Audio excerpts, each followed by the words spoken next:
ဒီညမှာတော့ကျမရဲ့ Telegram အကောင့်လေးမှာလာပို့ပေးထားတဲ့တကယ်ဖြစ်ရမှန်ကိုတွေ့အကြောင်းလေးတွေပဲဖြစ်ပါတယ်။ကိုယ်တိုင်ကြုံတွေ့ခဲ့ရတဲ့ကိုတွေ့ဖြစ်ရဲ့အကြောင်းလေးတွေကြားဖို့တဲ့အကြောင်းအရာလေးတွေရှိရင်လည်းကျမရဲ့ Telegram အကောင့်လေးမှာလာပို့ပေးလို့ရပါတယ်ရှင်။ကျမကတော့တင်ဆက်သူပန်းခတ်ဖြစ်ပါတယ်ရှင်။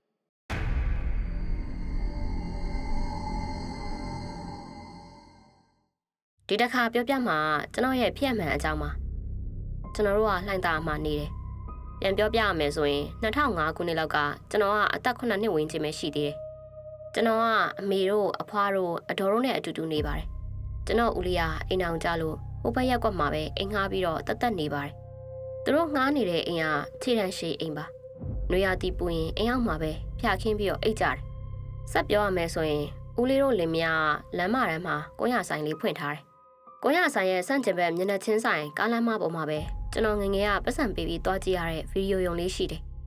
ကျွန်တော်တို့နေတဲ့အိမ်ကိုချန်စီယိုလေးနဲ့ဝလုံးတွေနဲ့ပဲကာထားတာပါကျွန်တော်တို့အိမ်ရဲ့ဘေးကအိမ်ကတော့မြေကွက်လက်ပါအဲ့ဒီမြေကွက်လက်မှာပဲကျွန်တော်တို့ကဆော့ကြတယ်ကျွန်တော်အကျင့်ကပါရင်းဂျာကမကြည့်ရရင်မနေနိုင်ဘူးဗီဒီယိုရုံကနေ့လယ်7နှစ်ဆိုမြန်မာကားပြပြီးရင်2နာရီနဲ့4နာရီထိကိုနိုင်ငံခြားကားပြတယ်အဲ့ဒီ4နာရီနောက်ပိုင်းမှာကလေးတွေကြိုက်တဲ့ပါရင်းဂျာကားပြတယ်ကျွန်တော်မှအကျင့်တစ်ခုရှိတယ်ညနေဘက်ပါရင်းဂျာကမကြည့်ရရင်မနေနိုင်တဲ့သူ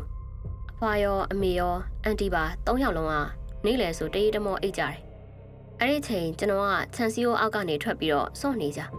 ဘေးကခြံကွင်းပြင်ထဲကိုဖြတ်တယ်ပြီးရနဲ့ဦးလေးကိုရဆိုင်စီကိုတန်းပြီးတော့ပြေးတယ်ပြီးရင်ဦးလေးစီကနေမုတ်ဖိုးတောင်းပြီးတော့ပါရင်းဂျာကအမြဲကြည့်တယ်စကားပြီးလို့အိမ်ပြန်ရင်လဲကိုတော့ကိုကောက်သွားပြီးတော့နေတိုင်းညနေတိုင်းအရိုက်ခံရတယ်အဲ့လောက်ထိကိုကြည့်တာဦးလေးတို့ကကိုရရောင်းကတော့စီးပွားရေးပြည်တယ်ပြောရမယ်အဲ့ခါဦးလေးတို့ကအိမ်ကိုလည်းပြန်ထောက်ပံ့တာပေါ့တရက်ကြတော့ဦးလေးကအိမ်ရောက်လာတယ်အမေနဲ့အဖွားကိုသူကပြောတယ်သူ့ရဲ့ကြောကုန်းမှာအင်းမြင်နေထပြီးတော့ကြောတွေရားနေလို့တဲ့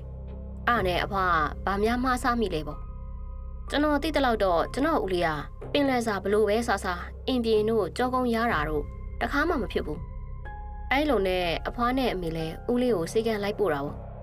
့ဆံဝင်ကလည်းတောက်ဆေးတွေပေးပြီးတော့ပြန်လွှတ်လိုက်တယ်တပတ်လောက်နေတော့ဦးလေးကအဲ့ရထဲခွေနေတယ်ကိုရဆိုင်ကိုတော့ဦးလေးမိမပဲဆက်ဖွင့်တယ်ကျွန်တော်လည်းမဖို့မတောင်းရဲလို့ဗီဒီယိုရုံမှာမကြည့်ရတာတပတ်လောက်ရှိပြီဗျတရက်အဖွားတို့အမေတို့ကတိုင်ပင်ကြတာကျွန်တော်ကြားလိုက်တယ်မသက်တာတပတ်လောက်ကြော်နေပြီတဲ့ဦးလေးကိုစင်းုံနောက်မှပို့မယ်အရင်ဆုံးရွှေရင်ကျော်ဆရာစီပဲခေါ်သွားမယ်ဆိုပြီးတော့ပြောကြတယ်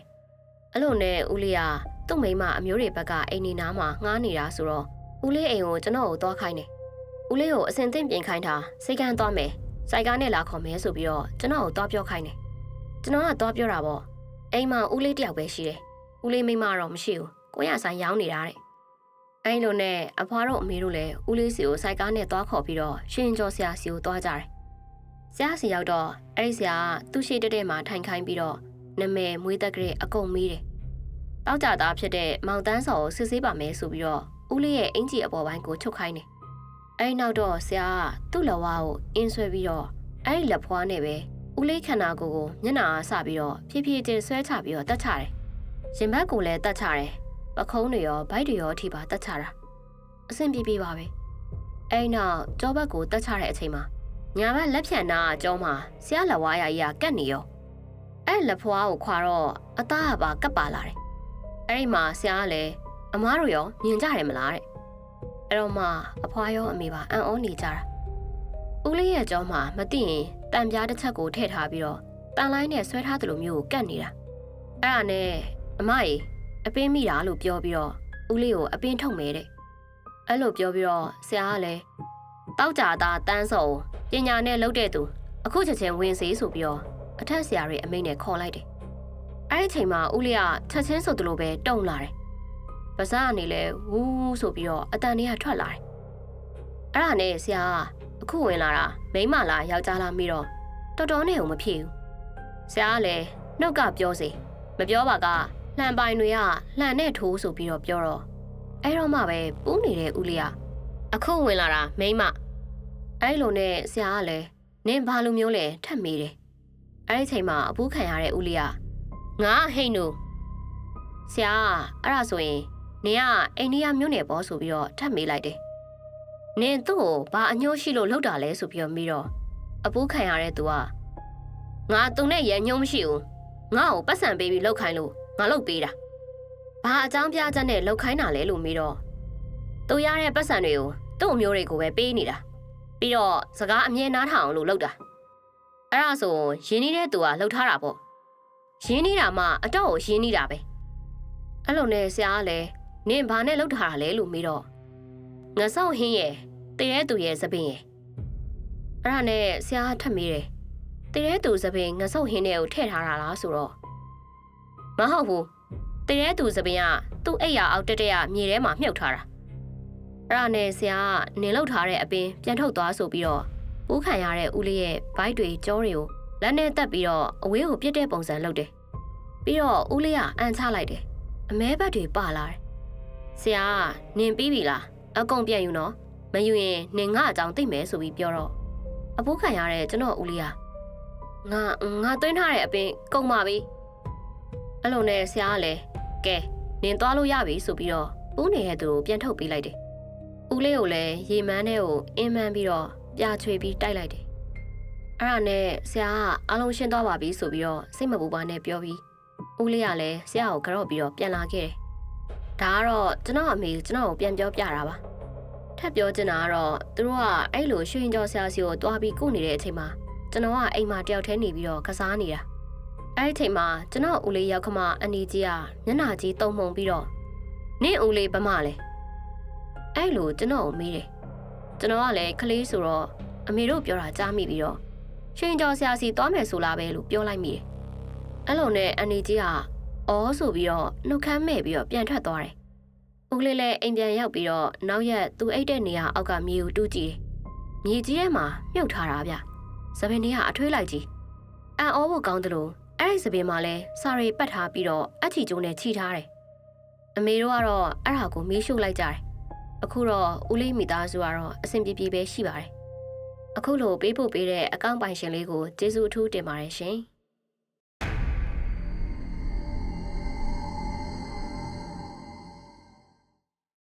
ကျမ10တန်းတက်တော့ဘော်ရာမှာနေတယ်အဲ့ဒီဘော်ရာဆောင်မှာ9တန်းတော့တက်ခဲ့တဲ့တငယ်ချင်း3ယောက်နဲ့ပြန်ဆောင်ကြတယ်ဒါပေမဲ့ကျမနဲ့တငယ်ချင်း1ယောက်နဲ့ကျမတို့2ယောက်ကပို့ပြီးတော့ပေါင်းပြစ်တယ်သူနဲ့ကျမကဘလို့ပုံလဲဆိုတော့သူကပိမ့်ပိမ့်ပါပါလေးတိတ်တိတ်လေးကျမကဝါဝဖိုင်ဖိုင်အရက်ရှိတဲ့ထဲမှာပါတယ်သူနဲ့ကျမအမြဲလိုကြောင်းဆင်းတဲ့အချိန်တို့ရေချိုးတဲ့အချိန်တို့ဆိုသူ့ကိုကျမပုတ်ပွေပြီးတော့ချီတာသူကပိမ့်ပိမ့်ပါပါလေးဆိုတော့သူ့ကိုကျမနိုင်တယ်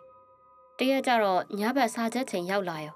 ညဘက်ကျတော့ကျမတို့ကည8နာရီမှာစာတင်ချိန်ပြီးတာဆိုတော့ည7နာရီလောက်ထိကိုစာချက်ရတယ်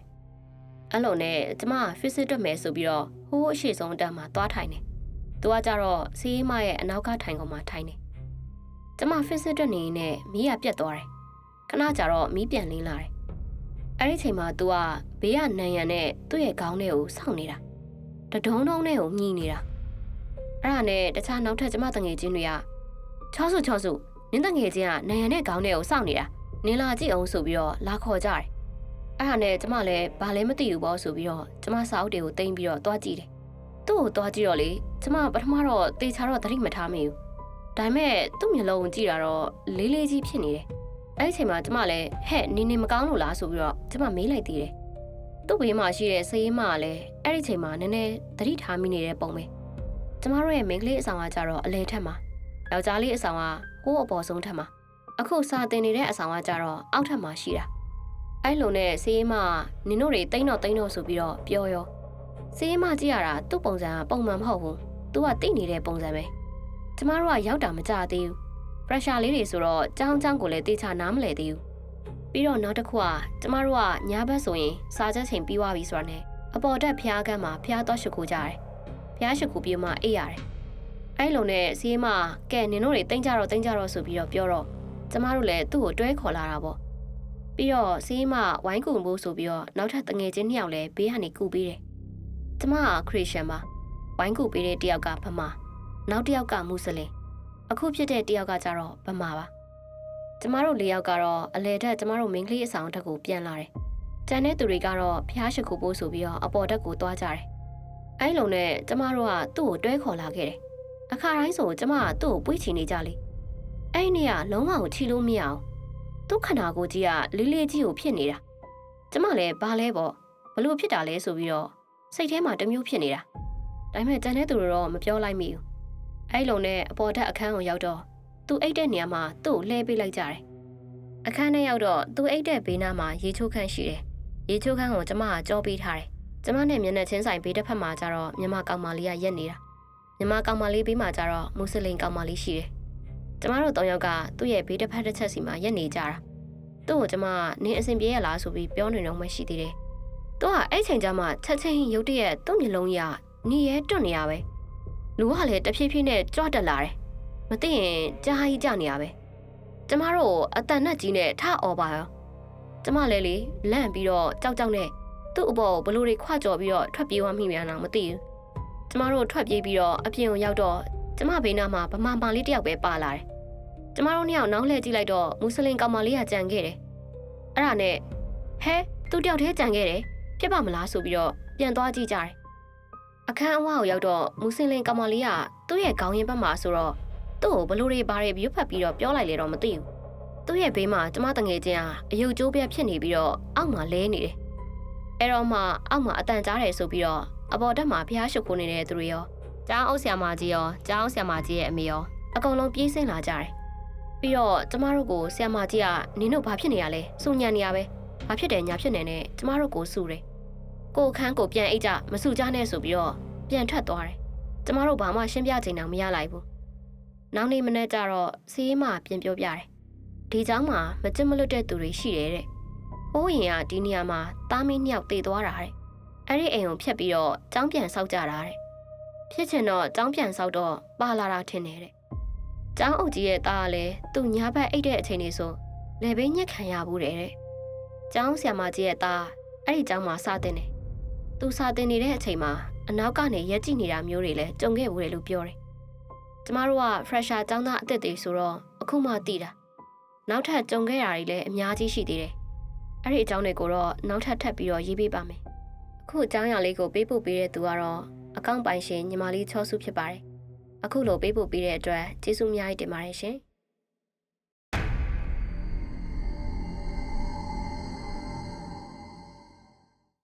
်အခုပြောမယ့်အကြောင်းအရာတော့ကျွန်တော်ငယ်ငယ်ကကျွန်တော်ကိုတရေဝင်ပူတဲ့အကြောင်းလေးပါအမေတို့ပြန်ပြောပြတာပါကျွန်တော်ဒေါ်နဲ့ဦးလေးကအပြင်သွားပြီးပြန်လာတာညဘက်မိုးတော့တိတ်မချုပ်သေးဘူးအတော်ကသူ့စပင်ကိုဖားလာချပြီးတော့ပြန်လာတယ်အဲ့ဒီချိန်ကခစ်စားတဲ့စပင်ကြီးလို့ထင်တယ်ဦးလေးနဲ့အတော်ပြန်လာတဲ့လမ်းမှာအတူပါအိမ်ရှိကနေဖြတ်လာကြတယ်သူတို့ကလူငယ်တွေဆိုတော့တိတ်မကြောက်ကြအောင်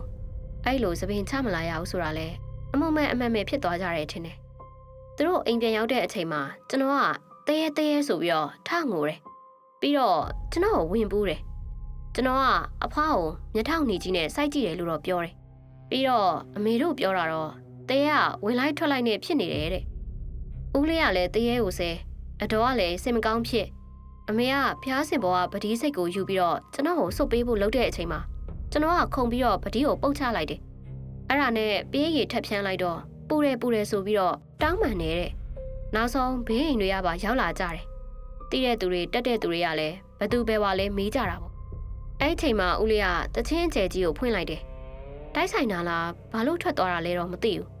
တေးကနှုတ်သေးလို့လားပေးရည်ကြောက်လို့လားတော့မသိဘူးလူကြီးတွေပြောကြတာတော့နောက်ရက်ခေါ်စာသွားပြစ်ကြတယ်တဲ့ဦးလေးကတော့ဆုံးသွားတာကြပါပြီဦးလေးလည်းကောင်းရမွန်ရရောက်ပါစေအခုအကြောင်းအရာလေးကိုပေးပို့ပေးတဲ့အကောင့်ပိုင်ရှင်ကတော့ PK ဆိုတဲ့အကောင့်ပိုင်ရှင်လေးဖြစ်ပါတယ်အခုလိုပေးပို့ပေးတဲ့အတွက်ကျေးဇူးတင်ပါတယ်ရှင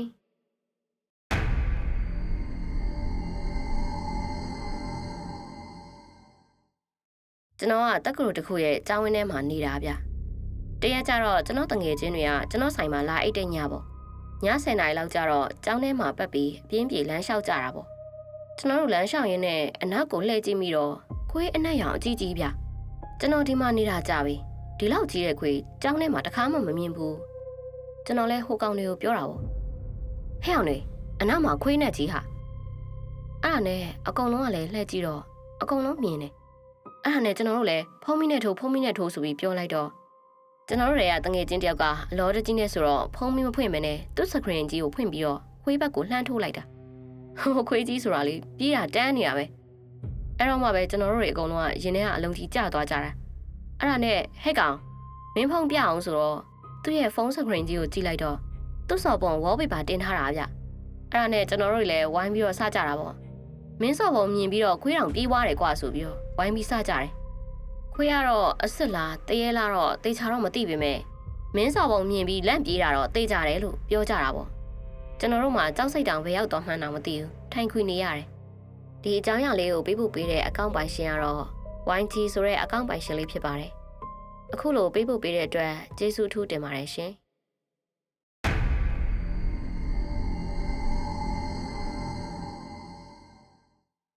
ကျမတို့အဖွားထမင်းဆိုင်တစ်ဆိုင်ဖွင့်ထားတယ်အဲဒီဆိုင်မှာကျမတို့ဦးလေးမိသားစုကနေကြတယ်ဦးလေးရဲ့ဦးလေးမိန်းမရဲ့သူ့ရဲ့သားရဲ့၃ယောက်ပေါ့ကျမနဲ့အဖွားကတော့နောက်နှစ်လမ်းကျော်မှာနေတယ်ဆိုင်ကန်းရဲ့အနောက်မှာဆိုင်ကန်းပိုင်ရှင်အိမ်ကြီးလည်းရှိတယ်ပြီးတော့ဦးလေးကအရက်အရန်တောက်တယ်တရက်ကျတော့အရက်တွေအရန်တောက်ပြီးတော့နေမကောင်းဖြစ်တာ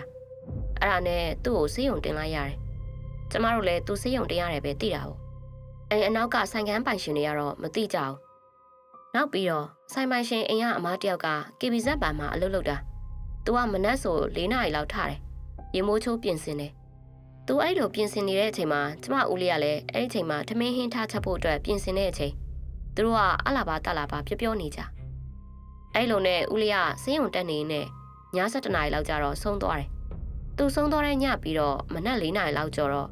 ဟိုအိမ်ပိုင်ရှင်အမအခါတိုင်းလိုပဲရေမိုးချိုးပြင်ဆင်တာပေါ့အဲ့ဒီအချိန်ကျမဦးလေးကရေလာခတ်တာတဲ့အဲ့ဒါသူကလှမ်းနှုတ်ဆက်တာပေါ့သူ့ကိုဘာတခုံးမှမပြောဘူးတဲ့ခက်တီတီကြီးနဲ့ရေခတ်ပြီးတော့ထွက်သွားတယ်အဲ့လိုနဲ့အဲ့ဒီမှာငါ့ကိုဘာလို့မပြောတာလဲပေါ့သူအဆင်မပြေတာတခုခုကြောင့်လို့ပဲတွေးလိုက်တယ်နောက်နေ့ကျတော့ပိုင်ရှင်အိမ်ကိုကျမတို့ကနာရေးဖိတ်စာသွားပေးတာပေါ့အခါကျမှအဲ့ဒီမှာအဲ့နေ့ကငါကိုယ်တိုင်တွေးခဲ့တာပါငါသူ့ကိုစကားတောင်ပြောလိုက်သေးတယ်သူကငါ့ကိုစကားတောင်ပြန်မပြောဘူးအဖက်မလုပ်ဘူးဆိုပြီးတော့ငါတွေးနေတာအခုတော့ငါအဲ့နေ့က၆ခံရတာပဲအဲ့လိုနဲ့အိမ်ပိုင်ရှင်အမတွေလည်းကြောက်ပြီးတော့နောက်ရက်ကနေစပြီးအစောကြီးမထရဲကြဘူး၆ခံရတဲ့အမလည်းနောက်နေ့ကစပြီးအစောကြီးမထပဲမိုးလင်းကနေမှပဲပြင်ဆင်တော့တယ်အခုအကြောင်းအရာလေးကိုပေးပို့ပေးတဲ့အကောင့်ပိုင်ရှင်ကတော့ညီမလေးချောစုဆိုတဲ့အကောင့်လေးရဖြစ်ပါတယ်ရှင်အခုလိုပေးပို့ပေးတဲ့အတွက်ကျေးဇူးထူးတင်ပါတယ်ရှင